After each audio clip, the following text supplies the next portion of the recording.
Hello again, this is the 11th of September 2023 and this is yet another Aughty Thoughty, and this one is about agoraphobia, which isn't really listed as an autistic trait, but it is one of those things that we tend to be very prone to, being sort of change averse and often risk averse and having other phobias and anxieties and things. It does often tend to go hand in hand with being autistic.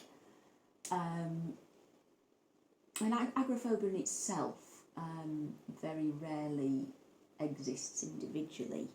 It does, in fact, I can't imagine really how it could exist individually. I've never met someone who just has agoraphobia and nothing else.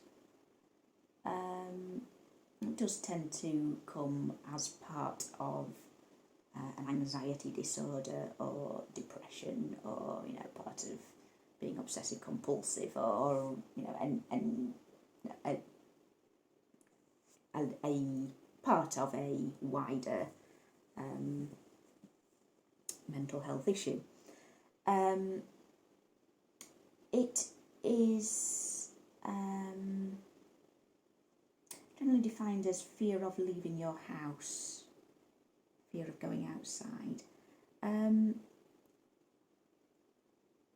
It can be, there are varying degrees of it, it can be quite complex. It can be quite debilitating. It can prevent people from getting jobs, socialising, and so on. It can, in a milder form, be an irritation, a bit of an annoyance and inconvenience. But for me personally, it's probably existed for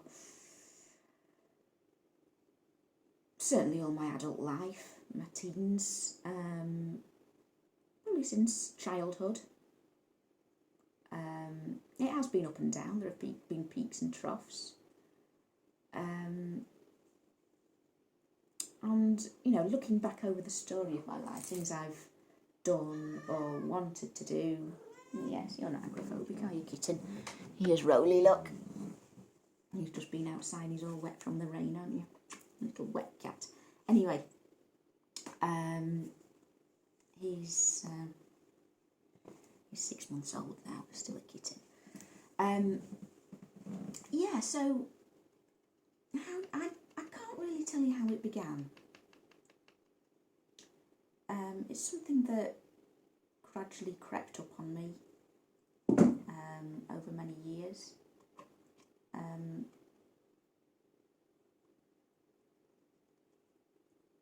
I think being an autistic child in itself, it made me particularly want to socialise with other children, and be one of those kids that likes to stay indoors watching telly and reading books and things. Of course, I am young enough as well that I had the internet, which is an absolute godsend for agoraphobes.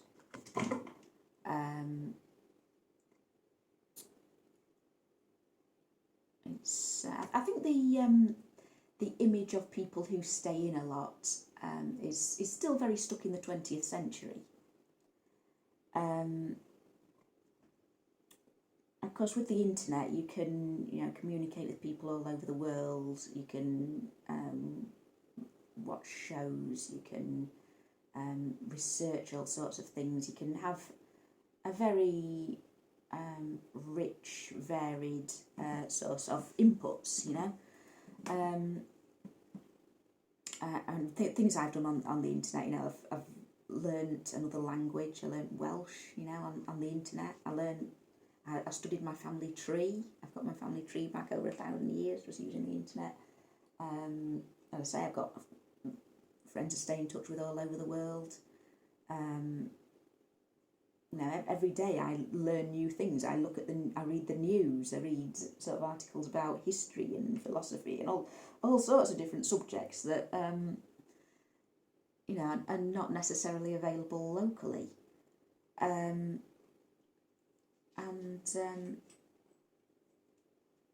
I think probably having spent my formative years online, I had,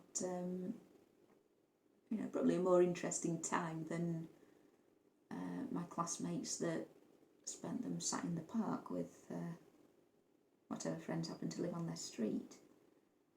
I don't know what they did, you know, smoking weed and writing their names on things, I don't know. Anyway.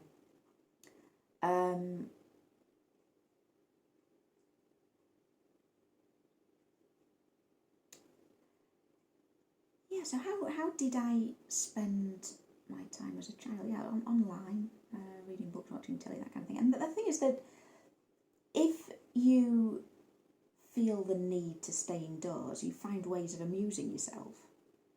You know, you don't necessarily need to venture outside to enjoy hobbies and things. You know, I do a lot of sort of crafty things and arty things and creative writing, and I mean, now I've sort of got my own home and I've got children and everything. I'm sort of constantly busy, without ever having to step outdoors. I mean, one thing that does kind of concern me now I have children is am I, you know, giving them enough experiences? Am I taking them outside enough? Although, on the other hand, I do find that if there is a very definite need for it, you know, if I'm doing it for, you know, someone else's good, you know, it's not a big deal for me, you know, to take them to playgroups or to take them to visit friends or, you know, to take them for walks out and things. You know, it's something that I can deal with. You know, I wouldn't say it's not a stress at all, but yeah, I can manage that sort of thing. I can take them to their classes and their social engagements and everything else as probably as much as anyone else does. I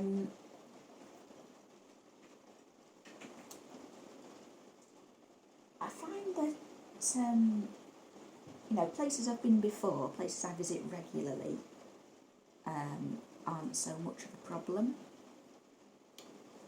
Things like going to work, going and doing my shopping in, you know, shops I go to regularly, things like that. I mean, going into town, going to visit family. They're not big issues. I find I sort of have a home range in my head that is I wouldn't say a safe place, but it's something that, you know, I can move around in without it being, you know, hugely stressful.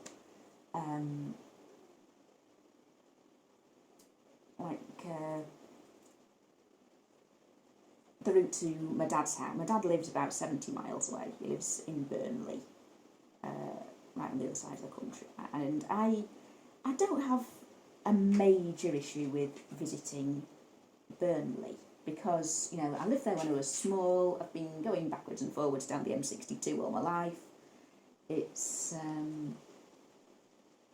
something that's quite familiar, and I can visualise the journey there very easily. And of course, you know, because I have family there, it's you know, so it's important for me to visit occasionally. But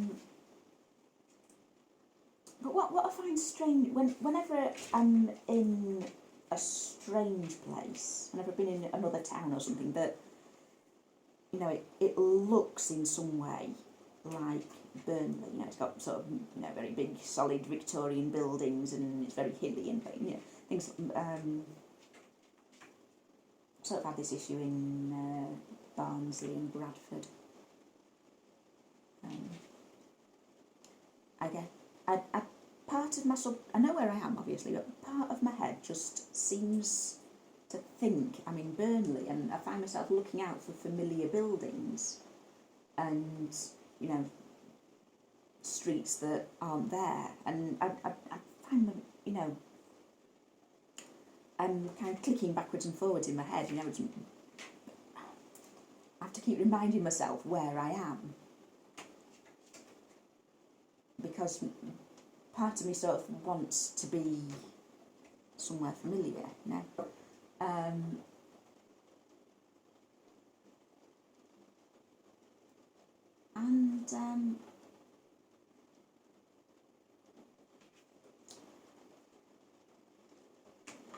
Again, it's I don't know if it's a sort of safety mechanism that my mind has thought up by itself, you know, or if this is just something that happens to everyone when they're visiting a new town, you know, oh, it looks like such and such a place, and so part of your mind kind of thinks that you're in a place that you know well when you're not, you know.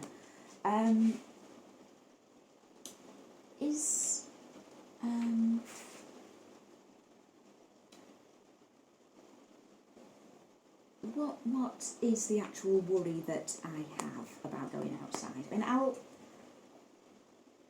find it very hard to put my finger on it. I find it very hard to say exactly what I am worried about. What is a reason? What's an excuse? What's kind of deflecting from the real reason? You know, if I think, right, if I say I go and let's have a think. Say I'm going to go into town and get some shopping. Yeah, that's not a massive stress. That's about 3 or 4 out of 10 maybe.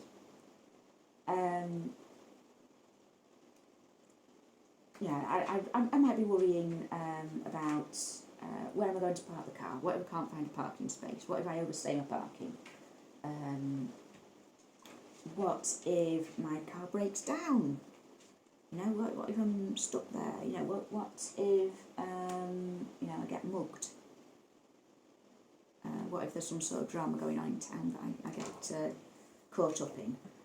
What if something terrible happens to my house while I'm out of it and I don't know that there's been a massive flood, or, you know, accidentally left a pan on and burned the place down until I get back?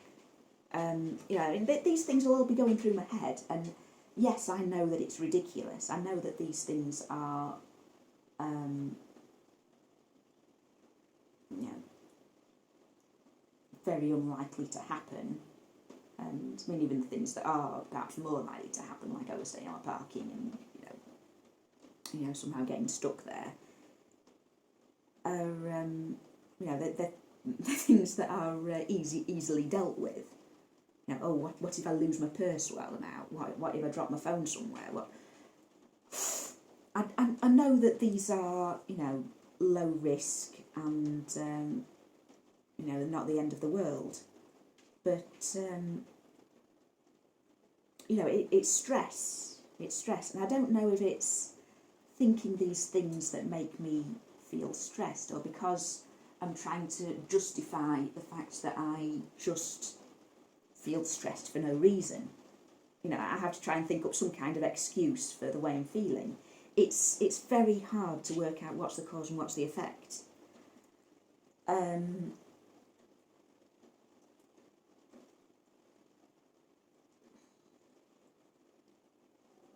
again, this feeling of what's the cause, what's the effect, I do sort of think back through my life sometimes and think of events, you know, think specific things that have happened to me, or things that I've thought and felt, and that, you know,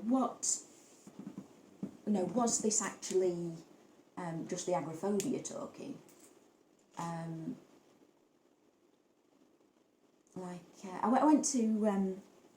went to college. I studied art at college, because my mum wanted me to. Yeah, that's the reason. It was because my mum wanted me to go to college.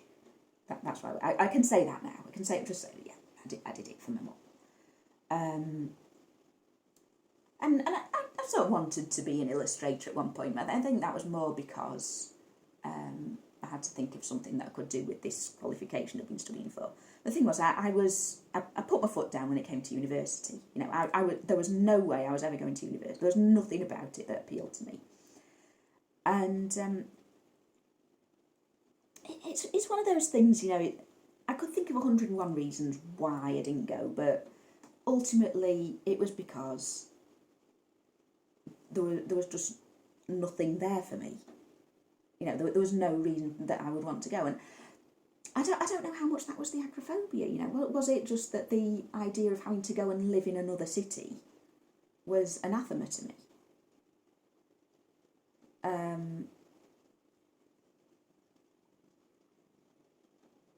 And anything about, you know, oh, it costs a lot of money, or you're not guaranteed a job, it's a lot of time, you know, that you can't work full time.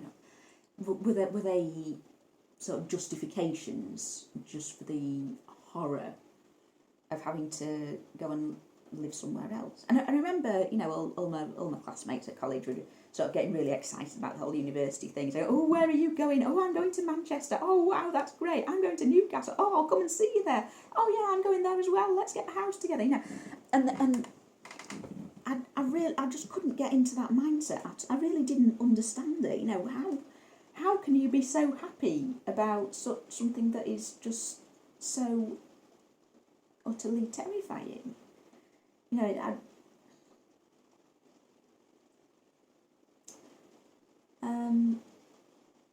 or was it just that I didn't want to go, so for other reasons? And you know, maybe the agoraphobia was part of that. Maybe it was just something that also happened to happen. I mean, things I really want to do that, well, as I say, things I really want to do that I really feel important. You know, I can sort of swallow the stress and, you know, beat it down and just go and do it. I thought having to live in that sort of state for 3 years, yeah, I'm quite glad I didn't go. I think the only time that I've ever had some sort of ambition, you know, something that I was really passionate about, that was important to me, that I had to stop because I just couldn't cope with the fear, was when I was in my late teens. I decided I was going to be a stand-up comedian. I mean, there are a couple of clubs in town that were doing open mic nights, and I used to go to them. But there's only so many times you can appear on the same stage in front of the same group of people before they start getting a bit fed up of you, you know.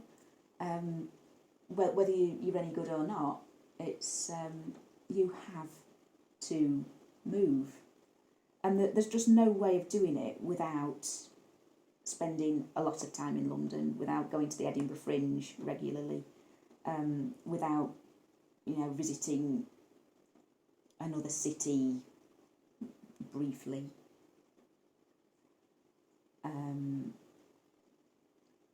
Well, I suppose it depends how serious you are at it, but, you know, if you're going to earn a living, you know, you have to do it every couple of weeks at least.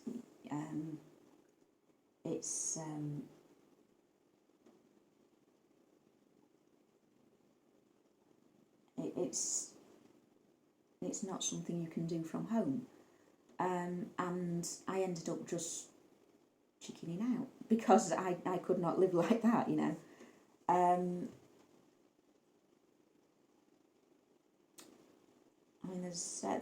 mean, there have been sort of ideas that have come to mind occasionally, like, you know, what if I do a YouTube channel that's sort of me doing a comedy act and do a character that is kind of very fearful of everything, or maybe a character that's kind of stuck in a nuclear bunker.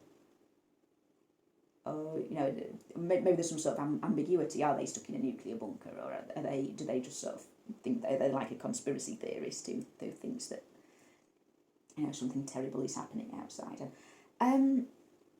But again, none of these things ever really come to fruition.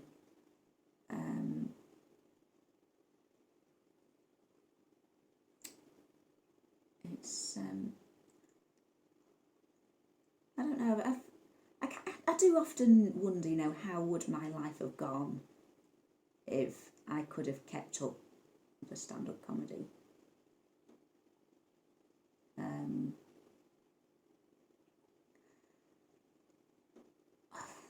Although as it happens, the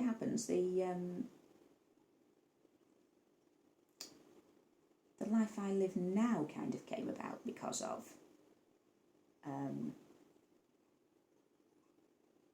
being agoraphobic. I had my mum would often sort of push me to go out and do things and join groups, and she'd take me for days out, holidays and things that,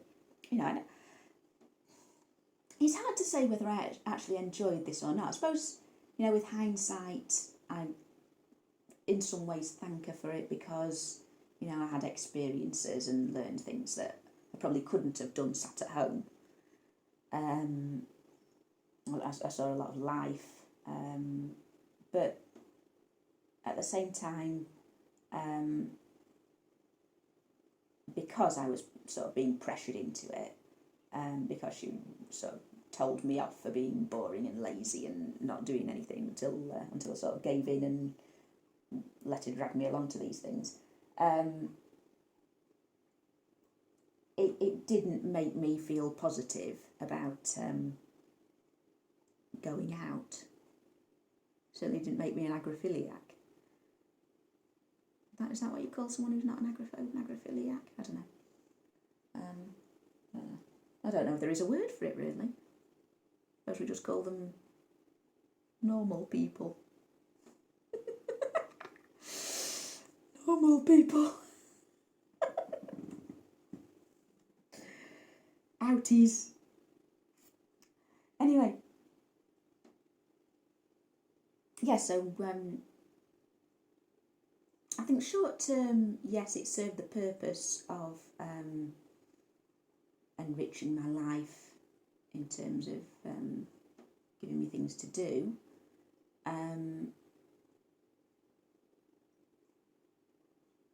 Things that I enjoyed that I wouldn't have done by myself. But long term, that sort of it added extra stress, let's say, to an already stressful situation. And I would say she did used to sort of guilt me into things. She'd say, "Oh, why are you so boring and lazy? Why won't you do this? Why won't you do it?" And I wouldn't say I came to believe that I was really boring and lazy because I stayed in a lot, I think. But I did come to the conclusion that that's how other people would perceive me. And again, it's just another thing to get anxious about, trying to prove that I am not.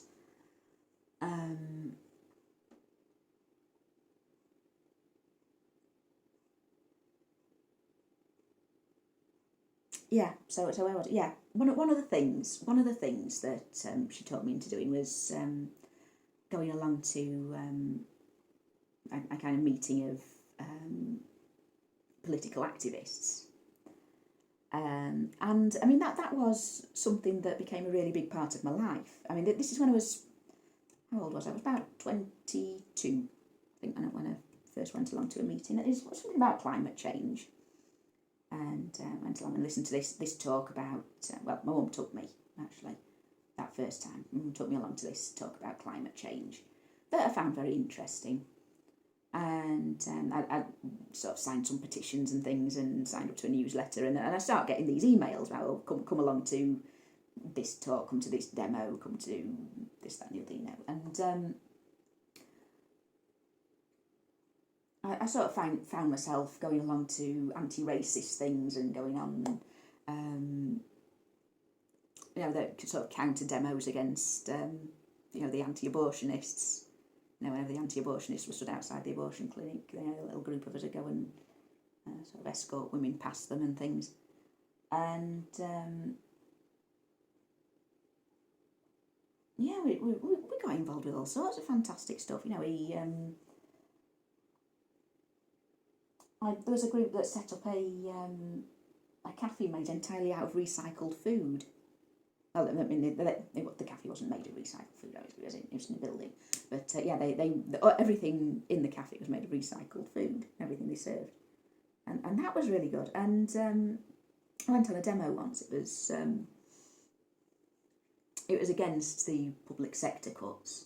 And there was this guy who I sort of vaguely recognised from, you know, having been to a few other meetings and stuff. And I thought, well, he seems to know where he's going, you know, because I was getting a bit panicky, thinking, oh God, what if I miss the bus? Oh, what if I lose my group? You know, and I thought, right, I'll just sort of stick to him like a limpet.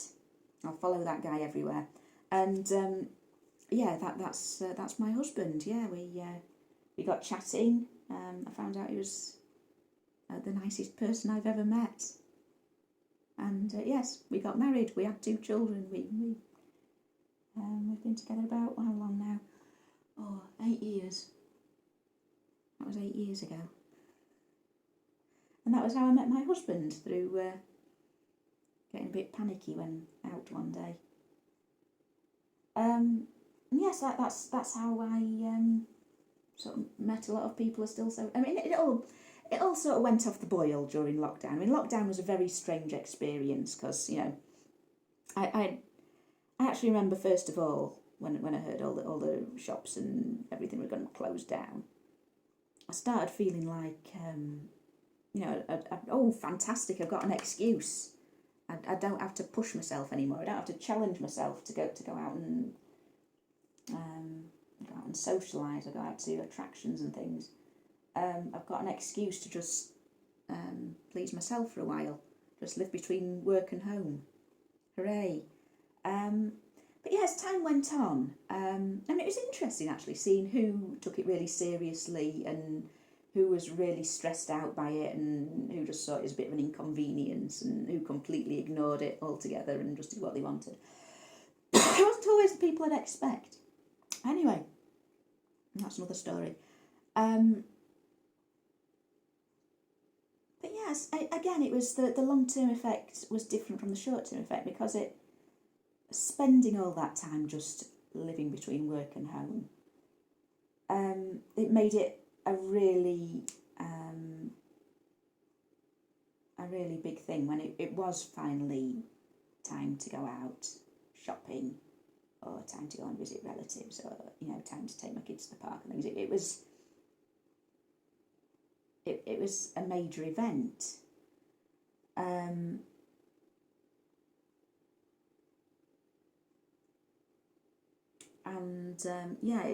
Yeah, I've never fully recovered from that, I don't think.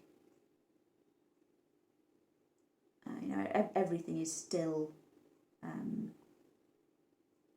more stressful than it was before. A lot of the people who I used to socialise with, I've just sort of lost touch with. Yes, and the political activism kind of gone off the boil as well. And it's everyone just sort of started doing other things now, and there's very, very few meetings or demos or anything going on at all. I mean, we've done one since lockdown. That was something about protecting asylum seekers in a hotel against a racist demo against them. Anyway,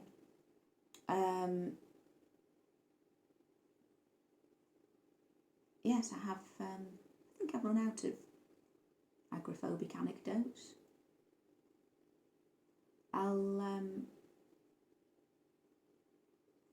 That's the position we're in now. I don't think I'll ever be completely free of it. Things help, you know. I mean, having purpose helps. I mean, at one point I acquired a really nice camera, so I started going on lots of walks out in nature reserves and things, taking pictures of, you know, anything that caught my eye, and got really into photography. You know, that was that was one thing that sort of coaxed me out. medication helps. Now I have anti-anxiety medication. That's been life-changing.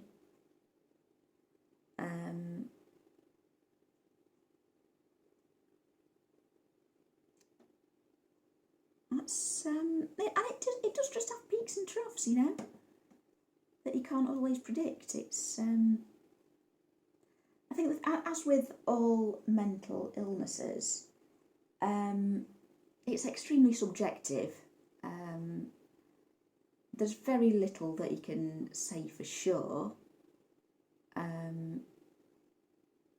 All you can really say about it is your best guess, and you know. So, do you have any commonalities with other people? What works for one doesn't necessarily work with another. Would I like to not be agoraphobic? Yeah, I would, and I think that would be great. But as I say, it, in a roundabout sort of way, led to me meeting my husband, having my children, living the life I live now, which is not a bad life, really, all things considered. I chose my job because it is nearby, and it's an all right job, you know. It pays the bills. It's within my capabilities. It's yeah, life's not bad. Life is not bad.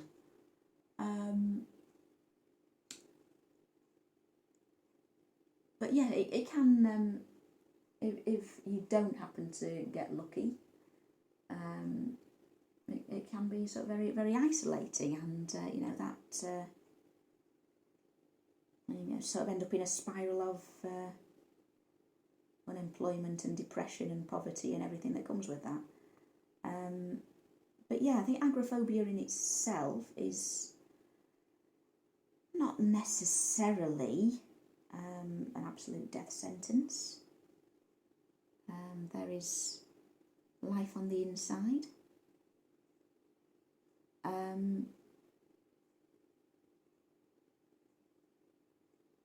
And certainly, you know, now we live in the age of the internet, it's less of a problem than it ever was before.